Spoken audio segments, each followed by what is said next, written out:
The playoffs are here, and you can predict the action all the way to the finals with FanDuel Predicts. Predict the spread, the total points, and even the game-winning moments that make the playoffs. Sign up and get a $25 bonus with FanDuel Predicts. Offered by FanDuel Prediction Markets, LLC, a registered futures commission merchant. 18-plus bonus is non-withdrawable and expires 7 days after receipt. Trading derivatives involves significant risk and may not be suitable for all investors. Manage your activity with their consumer protection tools. Restrictions apply. See terms at FanDuel.com/predicts/bonus-offer-terms. Adobe Firefly is the all-in-one creative studio with AI-powered image and video editing for today's creative process. Built for creators of every kind, Firefly helps you generate, edit, and experiment fast. Because the asks aren't getting smaller, the budgets aren't getting bigger, and the timelines, oh yeah, still tight. With all the best creative AI models in one place, Firefly brings your ideas to life. Unlock a better way to make with Adobe Firefly. Feisty, fearless, and fair. She's an Emmy-winning journalist from the White House to war zones, telling all sides of the story. This is the Rita Cosby Show. Breaking news. And it is a big night in the night of politics. Ken Paxton, the Attorney General for the state of Texas, has won in the GOP primary against John Cornyn for U.S. Senate. This is a biggie. And James Talarico, who he'll be going up against on the Democratic side because he won his primary a couple weeks ago, already coming out and slamming Ken Paxton in the last few moments, calling him the most corrupt politician in America. So you can tell this race is getting ugly. And within minutes, they're already slamming each other. And the race is now on. It's going to be Ken Paxton, Trump-backed Ken Paxton, against James Talarico, the guy who says there are 6 sexes. Now, first off, here is Paxton when he got the win and he thanked President Trump. I want to thank my family, my kids, my grandchildren, the Paxton Patriots, and every single person here today. Without your love, your support, and your prayers, we would not be here tonight celebrating this incredible victory. I'd also like to thank all of the grassroots, local, state, and national leaders who supported this campaign. And then there's one person I think you might know, President Donald J. Trump.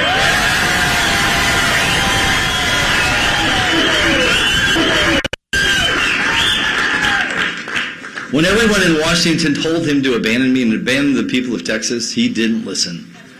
Instead, he gave his complete and total endorsement. President Trump is the leader of our party, and his endorsement in this is the most powerful force in politics.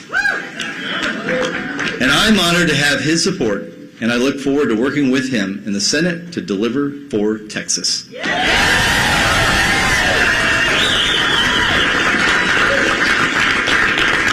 Tonight, we just sent a Texas-sized message to Washington. And he is definitely ready for the fight against James Talarico. It will probably be one of the costliest Senate races in U.S. history. It will also be probably the nastiest because there's a lot of mudslinging on both sides. And Ken Paxton already going after James Talarico, talking about the guy he's going to be going up against, the ultra progressive. This is the one that Democrats call normal. Here's Ken Paxton on James Talarico. This guy, I mean, I can't even believe the Democrats put him up in Texas. They have this love affair with this guy. The reality is he might fit California with his radical leftist views, his anti-religious views, anti-Christian views. They're not, I know he's claiming to be some type of Presbyterian minister, but his views are antithetical to the gospel that I've studied. And I don't care how he tries to twist that around, which he is twisting it. Almost every issue fundamental to our Christian faith, he opposes by twisting it around saying, well, I'm a Christian, but this is how it actually is. Don't believe thousands of years of tradition and biblical teaching. Go with my nuanced version that's up to date and that I have adopted. Well, there is going to be a lot. He already had a whole bunch of names for James Talarico tonight. And James Talarico famously also said that the border should be like an open porch, come one, come all. Everybody should be welcome in this country. I guess that even includes those with criminal backgrounds, because James Talarico seems to think everybody should be in this country, and maybe you should even put illegal criminal migrants, violent ones, should, I guess, come onto the country, no questions asked. And maybe he would do well partnering with Governor Mikey Sherrill in New Jersey. In the last 48 hours, it's been extraordinary to see what's been going on in New Jersey, guys. The big protests that have been taking place outside of Delaney Hall, which is the ICE detainment center. Now, inside of Delaney Hall, there are a whole bunch of really bad folks. There are a number of murderers. There's a number of pedophiles. There are a number of individuals that have some very severe sexual assaults in addition to pedophilia. I would consider those pretty bad folks. And guess what they're getting inside Delaney Hall? Many of them getting better than they did in their own home countries. They're getting medical. They're getting free dental. They're getting mental health services. And they have 24-hour emergency care. They get 3 meals a day. They get clean water. They get clothing, showers, soap, toilets, bedding. And guess what the big gripe is? Apparently, there's reports that they may be starting some hunger strike in there because they don't like the food inside Delaney Hall. Now, let me repeat that again. You have people who are accused of murder and rape and some very horrible crimes. They're upset at the quality of the food that they're getting at U.S. taxpayers' expense. These are illegal, criminal, violent offenders that are inside this New Jersey ICE detention center. And who is the governor siding with? The illegal, violent migrants inside the detention center, saying they deserve better. I guess she's upset that they didn't get lobster and champagne. I guess she's upset that they didn't get Chateaubriand and scallops, and maybe some, I don't know, maybe escargot. Maybe they needed some of that too. I mean, this is unbelievable. It reminds me so much of the migrants. Remember when they got the free hotel rooms in New York City, and a number of them were throwing out the food because they thought it wasn't good enough. Remember, they thought, the food wasn't high enough quality up to their standards. This is just utterly disgusting. But Mikey Sherrill, the Democrat, has been out there. And in fact, she was out there on Memorial Day, of all days, on Memorial Day, where you should be honoring those who gave all, Americans who gave all. She was out there outside of the detention center, making sure that illegal criminal migrants heard her, praising them and saying that the detention center should be closed down because they weren't getting good enough food. I hate to say it. I'm just going to say, I don't care what kind of food they have. They're lucky to have food after some of the crimes that they have committed to American citizens. I mean, this is just utterly ridiculous. But that's what Governor Mikey Sherrill is out there protesting and ginning up the crowd, because there's a whole bunch of protesters out there screaming and shouting and saying, you're a Marxist, you're a this, you're horrible, you're the worst, you're a fascist, you're terrible. What are you doing? To anybody who's out there saying, do you really want to be protesting on behalf of these people that have like murder convictions and other things? But here is Governor Mikey Sherrill, and listen to her talking to the rioters outside this facility, which is in Newark, New Jersey. Here, Gabby has left here in her car. And you, 4 days for you to show up. If you don't try to get in there, thank you. Shame on you. We've been working with ICE to get into the facility. I was just denied that this morning. I was hoping then try again. Well, we certainly will, and that's what I've committed to doing, is continuing to try to do that. In the meantime, I think what's been so impressive is our federal delegation, who has the authority to go in unannounced. Now, my concern here is that they have not been let in. So Rob has been here since 8 o'clock last night waiting to get in. We know. He stayed here overnight. We were here yes, too. Ma'am. He has the authority to go in.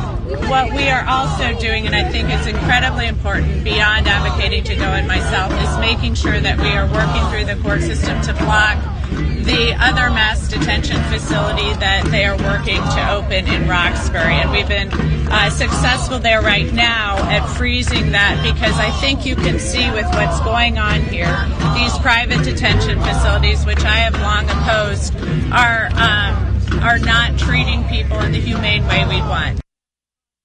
Because they don't like the food. I mean, this is absolutely incredible. She's advocating on Memorial Day. Think about this. On Memorial Day, she is advocating for those who have been convicted. She's saying the whole place should be closed down, that those people should not be there, that it's not nice to treat those who have convictions for murder, rape, a whole bunch of other things. That's not nice to do to them. Well, earlier today on Katz and Cosby, we talked to Congressman Jeff Van Drew of New Jersey, and this is what he had to say. He's a Republican there. Remember, he used to be a Democrat. He converted to a Republican because he said he was so fed up with the loony left. Take a listen. It's unbelievable. You can't make it up. It disgusts me. I don't know what else to say. On Memorial Day, when we all should be thinking about our veterans, our military, our great country, enjoying our families and having barbecues, doing good things, volunteering for certain organizations, what are these folks doing, including our United States Senator and our governor, making a human chain, a wall around a detention center where they have people who are dangerous inside? Let me say two things. These are bad people. They've committed rape. They've committed murder. They have violent felonies, so many of them. And they should not be free. They shouldn't be out in New Jersey or America or anywhere. In fact, I don't even like spending the money to keep them here in America. And as soon as we can, we should deport them. We're detaining them, but we should deport them. Let the countries of origin pay for their crimes, because it costs money and taxpayers can't afford it. Get them the hell out. Wow, get them the hell out. And here is Tom Homan, because Tom Homan was asked earlier on Fox News, what do you make of these allegations of the detainees on some sort of a hunger strike? Because there's word that they don't want to eat because the food's not of appropriate standards to their standards for rapists and murderers. And so here is what my buddy, no nonsense Tom Homan, had to say about that one. Healthcare and not fighting. Do you believe America deserved 9/11? Donald Trump has started them for the last 3 weeks. No, do you of course believe? I don't. That's a ridiculous. First of all, ridiculous question. Because here's this game. This is why people hate the media. This is why they hate the media, because you play this gotcha game. Because he said something one time, you think I automatically believe that. Now, if you campaign with him, if you campaign with him. You're acting like you have a social acquaintance, or you debated him. You campaigned with him. That's different, Mr. Syed. You have this idea that somehow people need to know if what you preach is Medicare for all, but what you secretly believe. By the way, that wasn't Homan, but that was a good battle. That was Will Cain, who was with El Sayed. And El Sayed, by the way, speaking of loony lefty, El Sayed is running for U.S. Senate in Michigan. And I saw that back and forth today. It was a wild one. El Sayed, this is the guy who's coddling Hassan Piker left and right. Remember? Couldn't wait to hang out with Hassan Piker. And there were some great moments, because El Sayed was asked by Will Cain on Fox, hey, what do you think about Hassan Piker? Should you really be hanging out with a guy who says America deserved 9/11? And he said, well, I hang out with people of different stripes, and I am open to all opinions and all different feelings. And then Will Cain said, well, if that's the case, well, then maybe would you want Donald Trump to be on the stage with you? And El Sayed is like, well, I don't know about that. I mean, it was definitely a doozy. We'll get to the Tom Homan one in a little bit. And in the meantime, what do you make of the fact that they are out there protesting, and you've got Mikey Sherrill out there saying they deserve better? What about our American citizens, Governor Mikey Sherrill? That to me is shocking. On Memorial Day, on any day, you're out there. And who was out there also? LaMonica MacGyver was outside. That's the one who got, remember, charged with assaulting an ICE officer during the last round of protests just about a year ago, right around this time. Well, she has come back, and she was actually out there today. I couldn't believe it. Let's go to Eduardo in Tampa on line 1. Eduardo, boy, it's a busy news night. Your reaction, my friend? Yeah, a lot of news. I'm going to comment on Talarico here in a moment, but I called the comment during the day about Sherrill. She's one of the 2 states, New Jersey and D.C., that implemented, interestingly, curfews, the teen takeovers that's been happening across the country. And she should have been protesting about that, not about being outside the immigration center. And what do you make of the fact, Eduardo, she did it on Memorial Day? She did it on a day to me, there's just something so disgusting about that Memorial Day, which is such a sacred day where we honor our fallen and those who truly gave all for our country for freedom. She should be out there protesting for veterans' rights, for our military, to make sure that every single military family member is taken care of. And yet she's out there taking care of illegal migrants, and not just any illegal migrants. I mean, these were individuals who have been rounded up for some very serious crimes. I was looking at the list. I mean, there's a couple murderers in there. There's rapists. There's, I mentioned, pedophiles, robbers. I mean, you look at the list. These are not nice people that you don't want out on the street. And yet somehow she finds compassion for them. What do you make of this, disjointed sympathy, Eduardo? She's just trying to just get in good with the Latino population, just like Mr. Talarico. He speaks Italian, and that's pretty close to Spanish. So that's kind of like, trying to cater to the Latino population, which is more family values oriented. That gender, transsexual, gay, and all that, that's not going to work with the Latino population because they are a group of people that believe in good family values. Yeah, no, you bring up a good point because a lot of them have definitely gone conservative. And you're right. And those who've come to the country legally and worked hard to become legal American citizens resent those who jumped the line and now have committed very serious crimes in this country. I don't think anybody should have patience for those individuals, those types.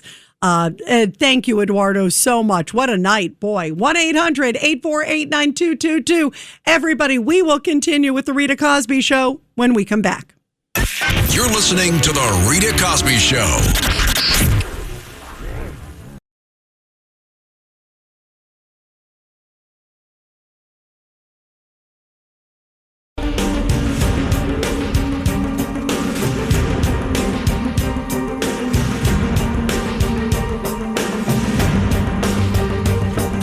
This is the Rita Cosby Show.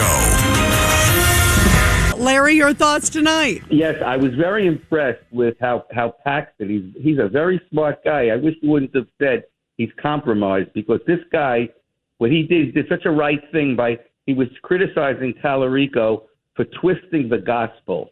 In other words, everything was like, I believe in the same thing you do, but the gospel doesn't say this. Is whatever. He twisted the whole thing. Yeah, and Larry, by the way, I'll have you stick with us because we have a hard break. And when I didn't say he's compromised. I did say that they're going to go after him for the indictment and the impeachment. He says it's all politically charged, and it very well may have been.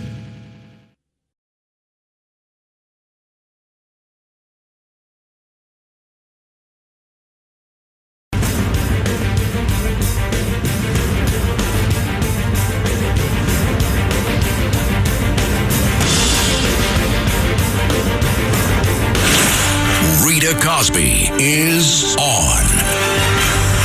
And in fact, tonight they got rid of one of Trump's biggest nemesis in one of the redistricting in Texas. Cane-wagging Al Green, as I mentioned, has been booted from Congress. And he will stay, obviously, until the new Congress comes in. But there will be a new member, Christian Menefee, who is in Congress, but now he takes over the Al Green seat. So things are getting interesting tonight. And one other race that I got to talk with you about, and Larry, I'm going to get back to you in a moment in Brooklyn, because I was born in Brooklyn, Larry, so you know how much I love those calls from Brooklyn.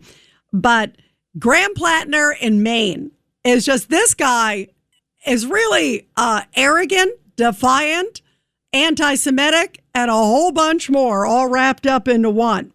So tonight, here he is, and he's already acting like he's in the U.S. Senate. He only has the Democratic nomination right now. He doesn't even have that, I should say, but it looks like he has it all but locked. He's pretty far ahead, but he still has to win that.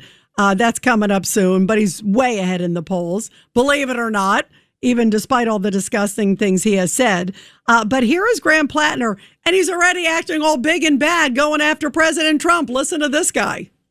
Well, it's another week and another failed attempt at peace in Iran as the Trump administration continues to flail and act like the immature people that they are. It's no help that Benjamin Netanyahu continues to get on the phone every single time and scuttle peace deals because he doesn't want to see it.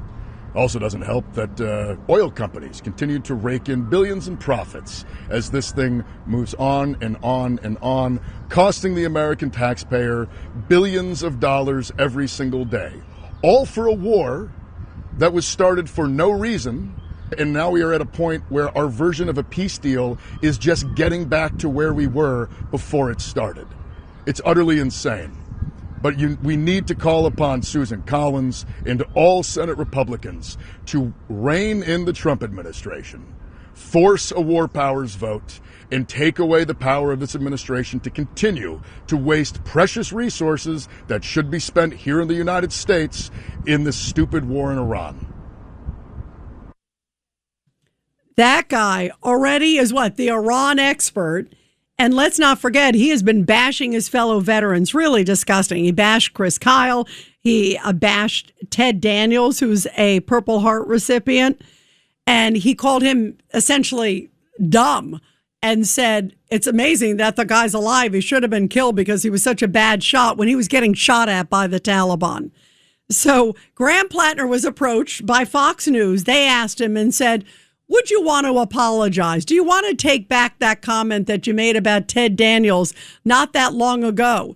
It was, I think, 2021 or 2022. Would you like to take back those comments? Because obviously they're reprehensible. Would you like to apologize to Ted Daniels? Would you like to say, maybe I misspoke? They gave him plenty of cover. And oh boy, Graham Plattner, this guy every day, he's just more and more shocking. He's like, no. I have nothing to apologize for. Listen to Graham Plattner. I was wondering if you regret the post about the Purple Heart veteran.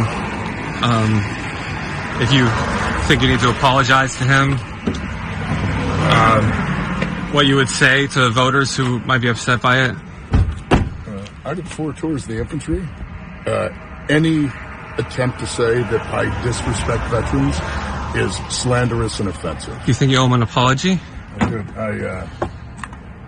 you know how many of my friends had Purple Hearts? Do you know how many of my friends got wounded? I'm sure a lot. Yeah, a lot of them. Thank you. What kind of an answer was that? Do you know how many of my friends at Purple Hearts, how many of them got wounded? I don't need to apologize for anything. And he's just a candidate right now. This is supposed to be the honeymoon period.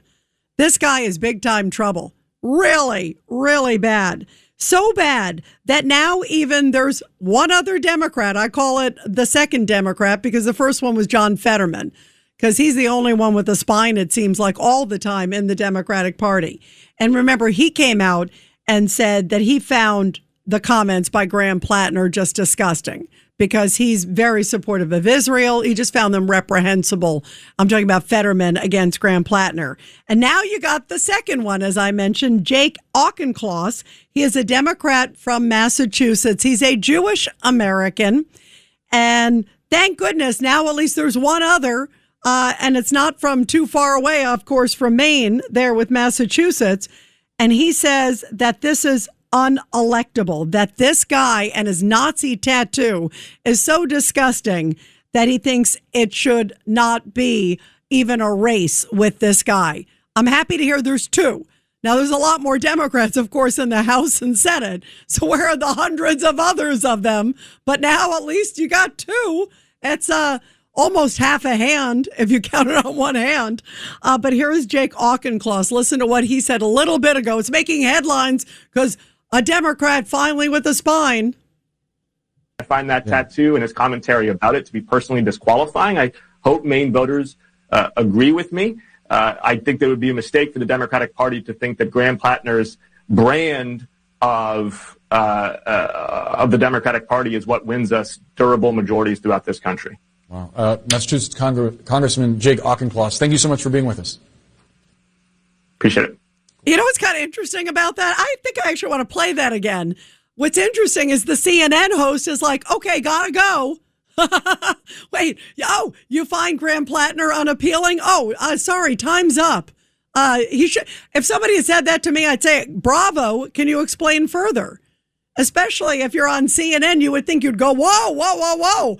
That's against the whole party. What do you mean by that? No, I got to go to a break. Here, let's play that again, just even to listen to the CNN host's response. I find that tattoo and his commentary about it to be personally disqualifying. I hope Maine voters agree with me. I think that it would be a mistake for the Democratic Party to think that Graham Plattner's brand of the Democratic Party is what wins us durable majorities throughout this country. Wow. Massachusetts Congressman Jake Auchincloss, thank you so much for being with us. Appreciate it. Of course. Gotta go. Let's go back to Larry in Brooklyn on line one. Now, Larry, we were talking about Paxton. I want to get your thoughts on Plattner too, but you heard what I said about Paxton. I mean, they're already going to come for him. They'd come for anybody, but they will go after him. But believe me, this Talarico guy, I would love to run a campaign against that Talarico guy. I'd play an ad over and over and over and over again against that guy, right? Well, look, I mean, first of all, if Paxton feels it's appropriate to invoke religion, it's not politically incorrect in Texas to talk about the Gospels, about Talarico's view and distortion of the Gospels. I agree. By the way, I agree with you, Larry, on that. But the reason I bring up, you took issue with me saying he's got some baggage, Paxton, and he does have a little bit of baggage. What I'm saying is, in a place where it's not politically incorrect to talk about the Gospels, you could believe that the body politic is not going to be fooled by superficial things like indictments. Were they fooled with Trump? Trump was indicted, he was impeached, but the country as a whole, saw the truth. Yeah, so they saw it for a politically charged, which is very well, like you said, maybe the case also, and it seems like it's the case with Paxton, and I agree. It doesn't mean they're not going to try to sling mud at him. They're going to try to get into his divorce. He kind of had a messy divorce, but Talarico, believe me, that guy is ripe for a negative ad too. You know, what I'm trying to say is you were contrasting your views with Mikey Sherrill's on that detention center. How could it be that Mikey Sherrill thinks that they're doing something terrible and you, who are a God-fearing Christian, see it the opposite way? And that's because Mikey Sherrill probably doesn't have any religious belief, as well as our predecessor, Murphy, that idiot. Okay, so, what they have to do is virtue signal, because they have to substitute their own morality. If they don't have religion, they're forced to substitute their own morality for true morality, because they feel naked, they feel vacant.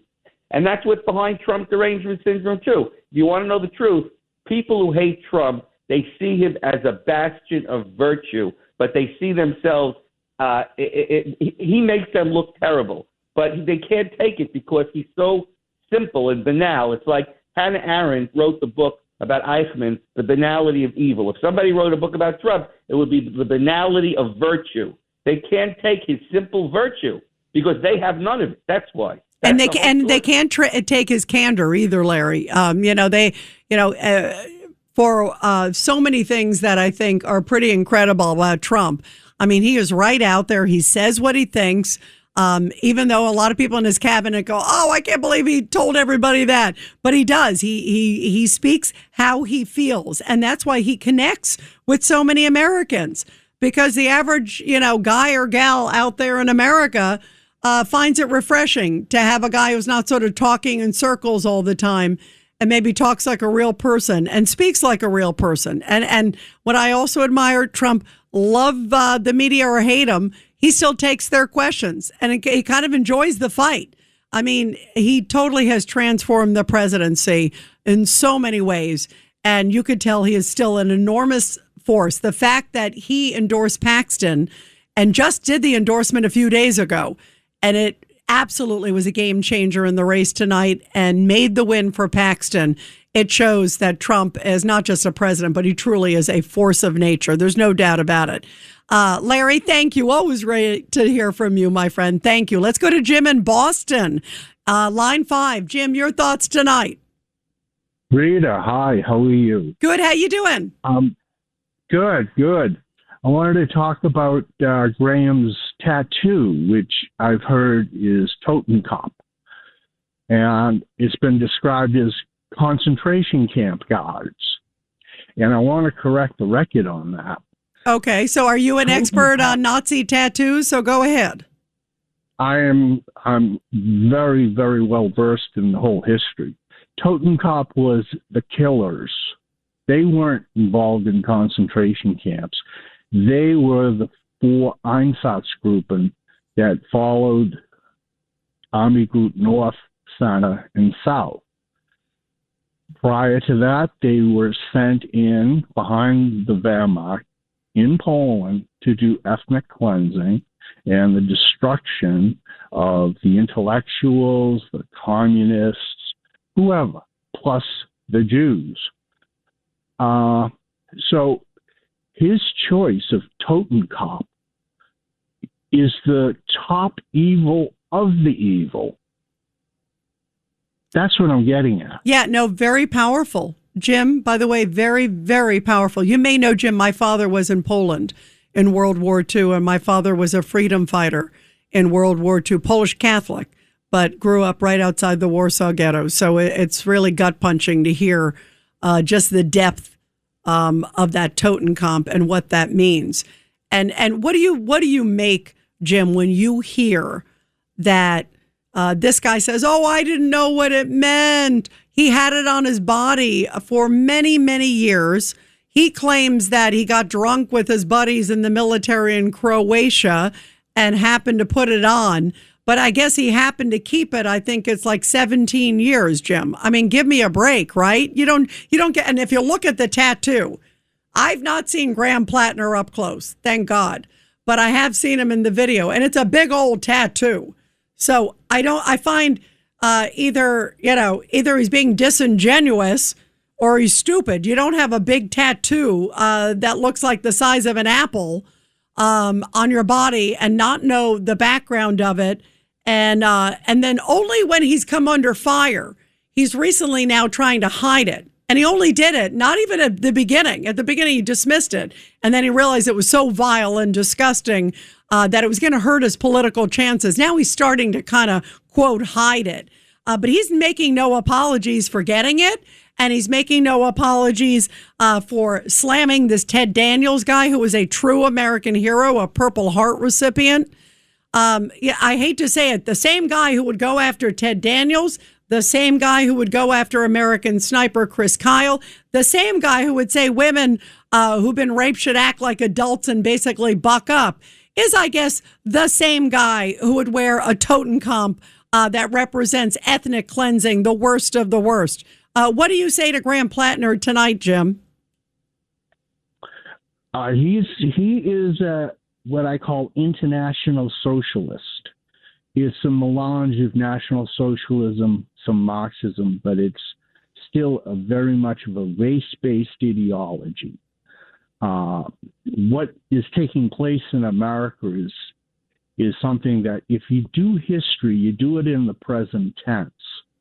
And so what was Germany in 1933, and how would I be observing it? And everything that I could observe there, I'm observing here. And that, by the way, and Jim, that is really troubling. You know, it's interesting. Earlier today, I was talking with Professor Alan Dershowitz, and he said to us on Katz and Cosby, he was telling me and John, he said, if Elizabeth Warren, was at that time in history, as you're talking about, and if Adolf Hitler, this is Dershowitz's words, said if Adolf Hitler said, I'll support the minimum wage, I'll support increasing the minimum wage, she would say, oh, I like that Adolf Hitler. That's according to Dershowitz. what a sad state of affairs we're in. And let's pray that history does not repeat itself. Jim, thank you. What an interesting call. Everybody will continue your calls after the break. 1-800-848-9222. But first, everybody, support our heroes. The Rita Cosby Show presents Support Our Heroes. And this is the Tunnel to Towers Foundation Support Our Heroes segment with a very powerful story from Louisiana, where just recently members of the Veterans of Foreign Wars Post made a special visit to a nursing home to honor veteran Vasil Tinker and recognize other veterans there. The veteran was just 17 years old when he walked up to his mother with a stack of papers and told her he wanted to join the Army. And he would go on to serve nearly 24 years in the U.S. military, including a tour of Vietnam. Tinker's service took him to the skies of Vietnam, where he flew a C-123 Provider aircraft, spraying Agent Orange, of course, a very controversial Agent Orange, a tactical herbicide used by the U.S. military to remove trees and dense tropical foliage that provided enemy cover during the conflict. Of course, there were a lot of issues with Agent Orange, as we know afterwards. But boy, this man was a true American hero. And it's so beautiful to see he, in his final days there at the nursing home, being honored so beautifully. Also, other veterans joined in the salute as well. And everybody support America's military and first responder heroes. All you have to do to make an incredible difference is to donate $11 a month to the Tunnel to Towers Foundation at T2T.org. Again, be sure to check out. They are the best. The Tunnel to Towers Foundation at T2T.org. You're listening to The Rita Cosby Show.